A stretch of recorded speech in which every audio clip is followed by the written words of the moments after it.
Hey guys, welcome and welcome back kuri Beautifully Mamming Rwanda. Nishimiye cyane nanone kubakira kuri no channel. Umva, uyu munsi rero turagendana muri iyi vlog. Turi buganire kuri byinshi, hari topic nshaka ko tuvugaho ariko ndaza kuyibabwiraho muri voice over. Hano rero nari mbyutse ni kwa kane ushize, nari ndimo ategura boîte à lunch z'abana, ndi gutegura n'amakolation yabo ya mu gitondo. Muraza kumbona ngenda ngaruka njya kuri frigo, njya kuri cuisiniere, bega nuko nguko bimeze, ibi bari kawo mbega no kwiruka ahantu hose.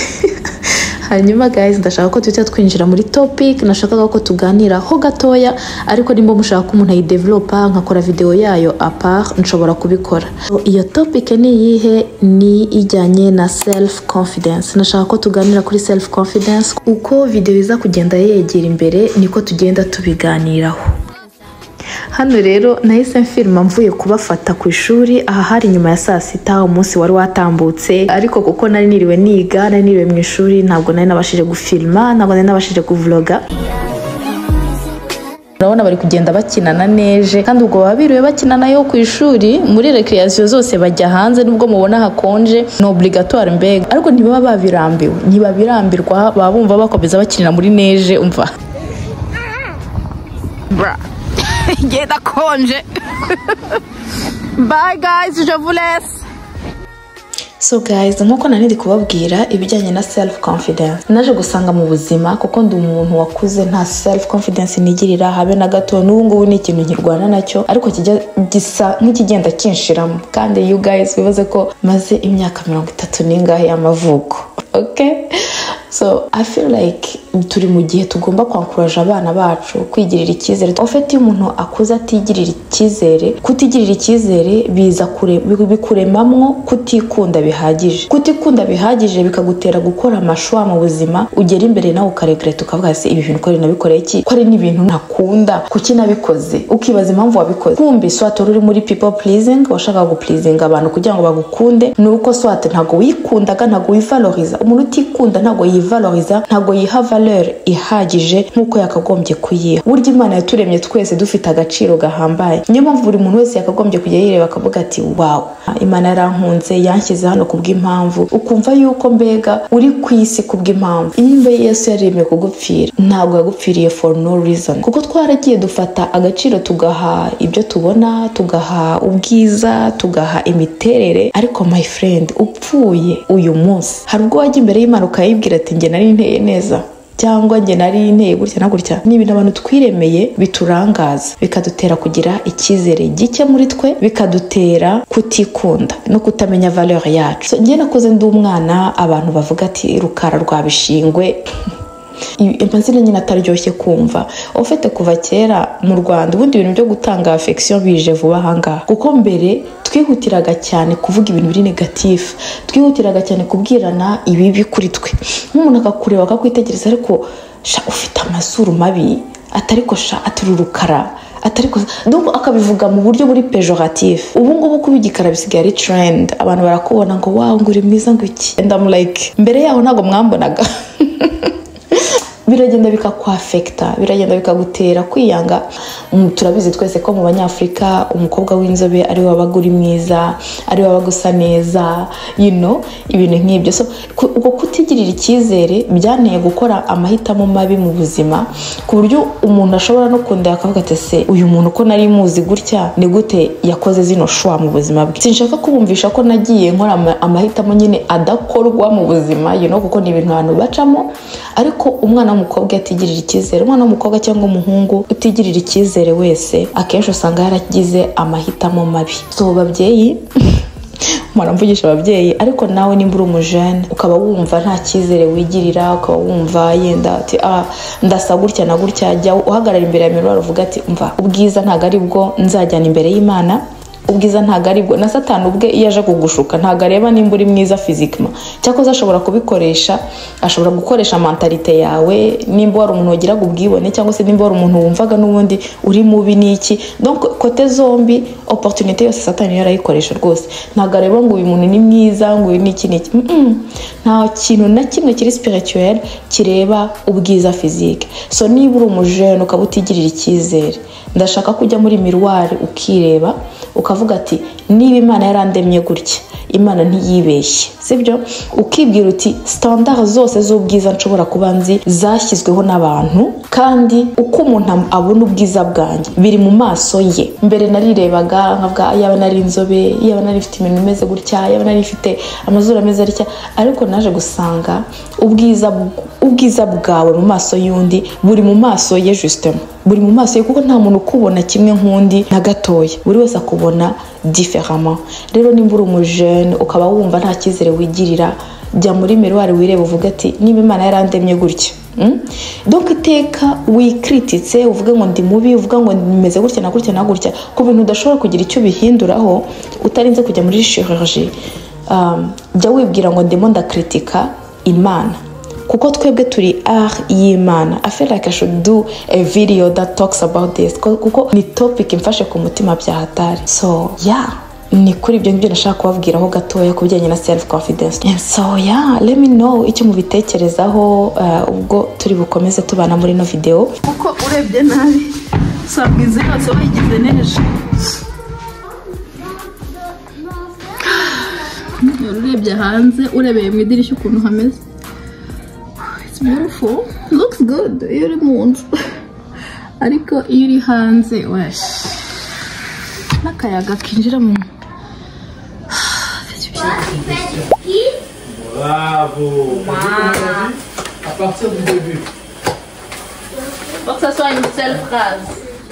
Non, non ici c'est différent. C'est pas tu fais, c'est. Non, il y a un petit tiré ici. Vas-y. Toi, tu fais du ski. Attends.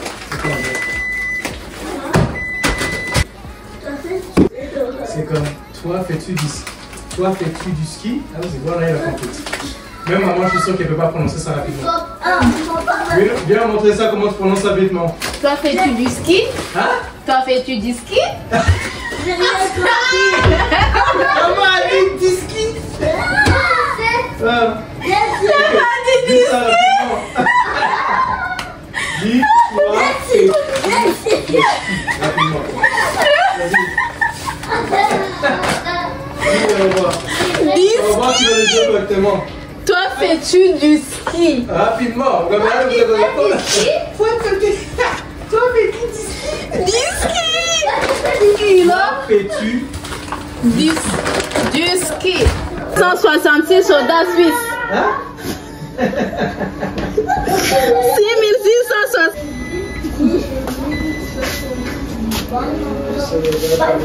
Vos bouteilles d'eau vous attendent pour les ranger. Eh oui. Allez. Fix the bouteille d'eau in the armoire.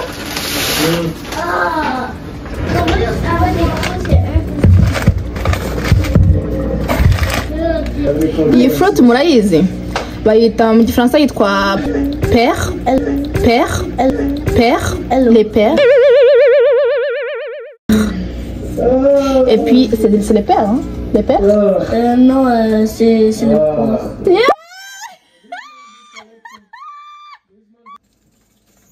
Viens pas ça au tête, s'il te plaît. Est-ce qu'on les perd? Écoute. Pourquoi ne pas me dire un professionnel? C'est les poires, pas les pères, c'est quoi ça? Toujours le contact, tu parles toujours. Excuse me. These are pears, okay? We are Anglophone here. So I thought it was pears. Okay, pears. Ntituvuga igifaransa ntituvuga ikinyarwanda. So like ibintu byose byarivanze. Ibintu byose byarivanze. So izi ngizi ni poire mu gifaransa. Iryo jambo narindizi pe ndukababwizwe narindizi mumbabarire. Nuko nari ngiye bagiye muri aka kanya nandi kubasobanurira.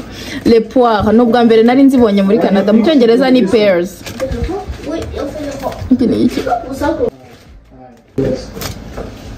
Urumva? So izi zitwa poire mu cyongereza ni pears. Ariko ni pears, bruh. I don't know. Babiterwa na accent ubivuganye ariko nkeka ari pears. Antuka mu bishake kuri Google. Bijya kuri Google cyangwa ChatGPT ariko mu gifaransa ni poire. So iyi fruit sinibaza ko mu Rwanda. Mu Rwanda nzi ko hamaze kugera pome, watermelon, ariko namwe ndazibona mu Rwanda nazimenyeye hano. Ziraryoha byatare. So impamvu muzibona ko zari ziri mwahangaha, iyo nziguze nzigura kuri Costco. Banza kano gakarito kagura amadolari $9.99 yani ngo ni 10. So nzigura zikomeye, nzirekera hanze nk'umunsi umwe cyangwa ibiri bitewe n'uburyo zikomeye, hanyuma zigasa nk'izoroheje. Urabona ko ubu ngubu no zirakandika. Ngiye kuzirapinga muri film alimentaire, hanyuma nzishyire muri fridge. Kambibere kuko mbigenza. So iyi ngiyi ni wrapping paper, nibunayita wrapping paper ni mu Cyongereza ni Cyongereza ni iki? Sinzi ko bayita mu Cyongereza. En tout cas mu Gifaransa bayita pellicule d'emballage alimentaire cyangwa se film alimentaire. So izi ngizi uko zigikomeye ndasa nk'uzisiga, ndumva mbega izigikomeye nzirekere hanze. Abana bazikunda iyo zimaze gushya neza, zimaze kuneka mbega.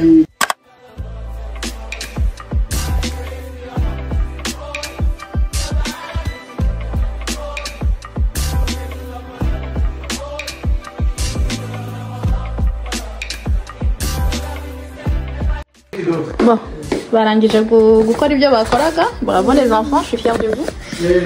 On va montrer. Wow, good job. Guys, ngo turi kutina ngo kashkash. Barimo baranshaka.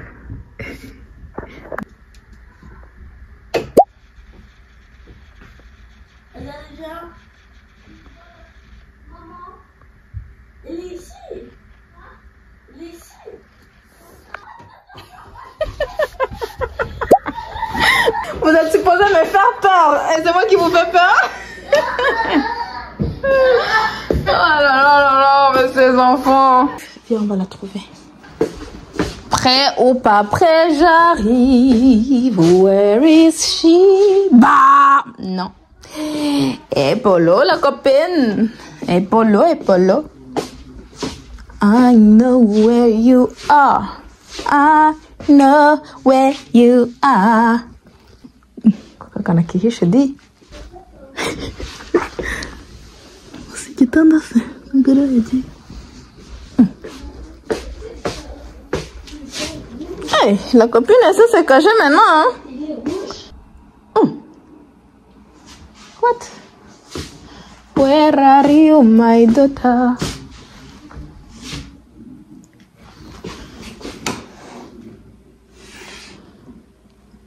Mais wesh.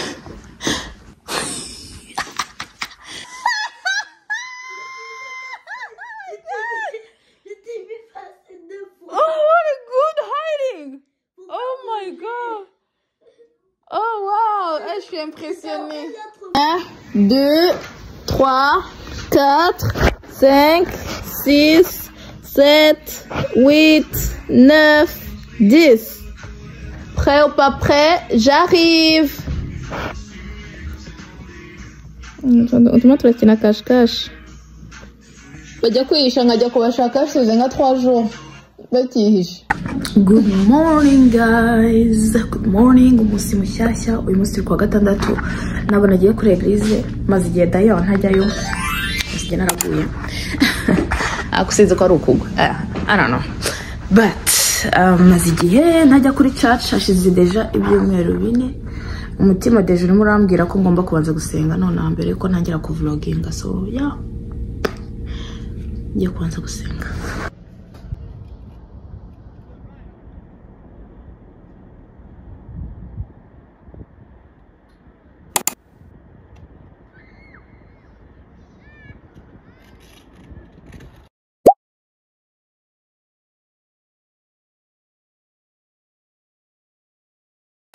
Hey guys, so ngiye kubereka ibyo abantu bagiye kurya saa sita. Utu tuntu twa jaune mubona ni couscous.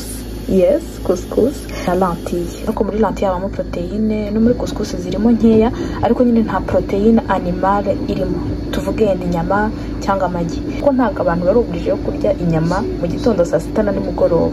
Abana bashobora kurya imboga n'umuceri, imboga n'ibirayi, imboga n'ikindi kintu cyari cyo cyose. Donc voilà quoi. uku nguku niko nagize akabole kabo kugira ngo kabe presentable. Nabanjemo lentille zirimo isosi, hejuru nshyiraho couscous. Ahangaha harimo ibiyiko bya rushe 3. Barangiza baraza kurenzaho yogurt cyangwa barenzeho jello. Guys, nsigaye nikorera ibintu byose ku buryo na jello nsigaye nyigura nkayikorera. Hari jello nakoze, reka mbereke. Iyi ni jello iza mu gakarito. Abana banje bakunda jello, nta nutriment nimwe irimo, ariko barayikunda cyane ku buryo iteka bayibonaga bansabaga kuyibagurira.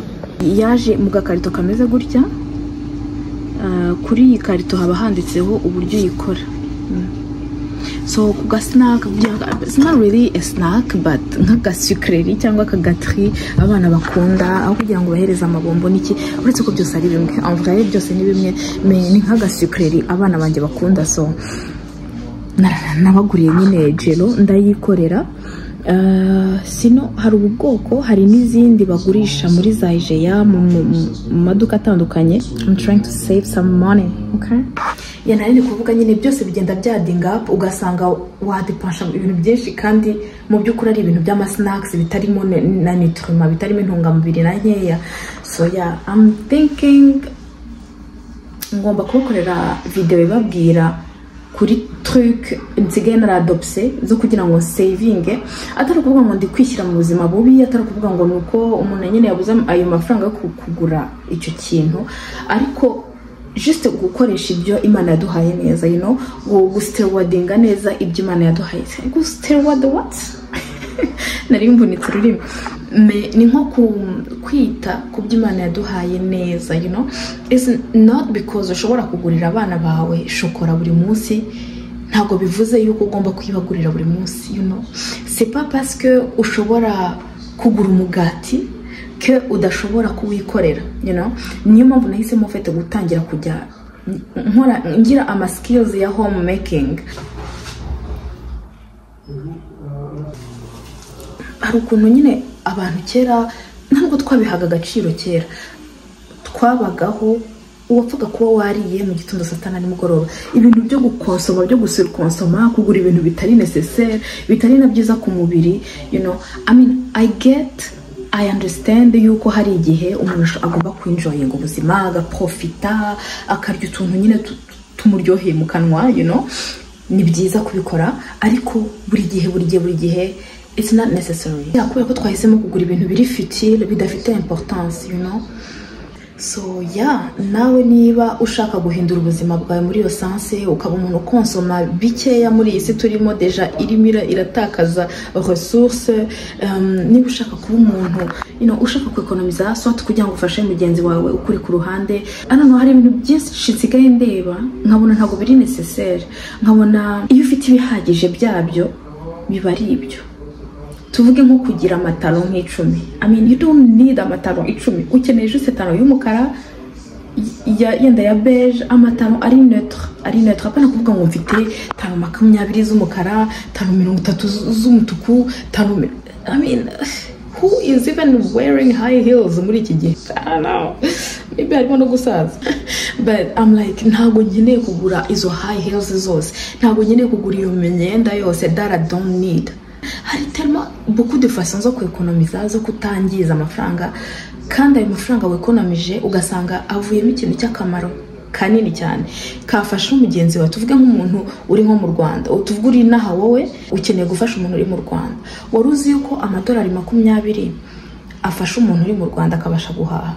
Kera sinari mbizi kuko nanone nari naramenyereye ko umuntu umwohereje 20 aba ari utuntu turaho akabifata pour acquis, ariko vuba ahangaha namenye yuko amadolari 15 ashobora kugaburira umuryango.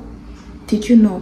Ashobora kugura imboga, umuceri, yenda ibintu bitari fancy, bitarimo inyama n'iki, ariko ushobora kugurira abana amagi, ushobora kugurira abana biscuit, ushobora kugurira abana umugati bakawujyana ku ishuri, ushobora kugura amavuta umuntu agateka ibihumbi 15 ngo ushobora kubikoramo iki. Nge nanjye sinari mbizi, mbimenye vuba ahangaha ndi kubwira cyane abari n'ahangaha. Ushobora gufasha umuntu wo mu Rwanda umuha $15 just $15 buri cyumweru, $15 buri munsi, you know, like if you can, of course, buri munsi $15, it adds up, it adds up mu cyumweru ugasanga nyine byazamutse. Ariko if you want to help someone, nimba ushaka gufasha umuntu, imva tangira ukatakate twa tuntu duto. Kuko hari igihe nk'umuntu wo mu Rwanda dusaba nk'amadolari 10 cyangwa 15 cyangwa 20, ukumva nta mafaranga make kuko uzi ko inahangaha yenda ushobora kuguramo amata gusa, cyangwa ushobora kuguramo like nk'inyama, tuvuge nk'inyama inyama zihaza umuryango ntabwo zikigura $20 hasigaye amafaranga make cyane muri Canada. So uwo kumva ko $20 ndayafashisha umuntu, ukumva ugize n'isoni zo kuyohereza. Ariko naje gusanga hari abayakoresha neza. Iyo yohereje mu Rwanda $20 mu Rwanda hinduka nk'ibihumbi 19 gutyo, cyangwa is it 19? Yeah, 19 gutyo. Antuka arafasha umuntu. So niba uri muri Canada ushaka gutangira gufasha bene wanyu bari mu Rwanda, witangira gutekereza ngo kubohereza amadolari 100 buri munsi. You know, that's not possible. We all know ubuzima dutuyemo muri iki gihugu. So I don't know, like tangirira ku kantu gato. Niba ari umuryango wawe ushaka ko uretse ko nanone umuryango ni nanjye ndi kuvuga nyine bitewe n'ubushobozi bafite already, kuko harabo wakohereza $20 akakureba ati mva urukunuka, ariko wohereza icyo ufite nanone, you know, nanone ntago wavuga ngo ndohereza ajyanye n'ubuzima bwe hariya, cause nawe uri muri abaho ubuzima hano. And so hari ibintu byinshi, like ibyo byose biturutse kuri iriya gelo narindi kubabwira impamvu mpitamo kugura iriya y'idolari 1.5 kurusha uko nagura ya paki y'amadolari 5. You know, c'est vrai que amadolari 5 ntagabuze, ariko nako amadolari 5 ntago umuntu yayabura kugira ngo agure izo gelo. Ariko hari ikintu ureba, you're like, is it worth it? Est-ce que c'est vraiment, ça vaut la peine? Tu vois? Donc c'est important, c'est très important kongera kureba uburyo ukoresha amafaranga yawe. Nujya kudepansa amafaranga runaka, wibuke yuko uri mu Rwanda, you know, hari mugenzi wawe ushobora kuba agiye kuburara, hari mugenzi wawe ushobora kuba yabuze tike yo kujya gufata bus, hari mugenzi wawe ushobora kuba I don't know, like akeneye un soin, akeneye par exemple Cotex. So ku bagabo hari mugenzi wawe ushobora kuba akeneye ni cyarye mukenera iki, yenda umugabo mugenzi wawe mu Rwanda arwaye akeneye amafaranga kugura umuti runaka, ugasanga yenda amafaranga bimukuta hari ari nka 20,000 ntabwo ari amafaranga upfa kubona buri munsi so tudafite akazi. So ukahita uvuga ati okay ndakohereza $20, ukumva nyine wo kuri wowe wohereje make, ariko kuri uwo muntu agiye kugura umuti w'ibihumbi 20. And so I don't know, like I feel like ni n'uburyo bundi bwo kwidetasha n'ibyisi, you know, uburyo bwo kwidetasha n'ibyisi. So yeah, think about it kuko nanjye nsigaye nikorera umugati, my friend. Usanga aho ushiduka usigaye uzi no gukora ibintu bindi utaruzi ko ushobora gukora. Like I didn't know ko nshobora kwitekera umugati wo mu rugo. Amen. Nzabasangiza recette nakuye kuri internet. Ushobora gukora amandazi akaba ari abana bawe barya mu gitondo. Amandazi yari luxe ku bwacu. Ninde muntu uri hano wakuze arya amandazi n'umugati mu gitondo? Njewe nabiryaga nyine bibonetse, right? Twabiryaga bibonetse kandi ukabirya wumva wishimye kuko ntabwo ari ibintu urya buri munsi, you know.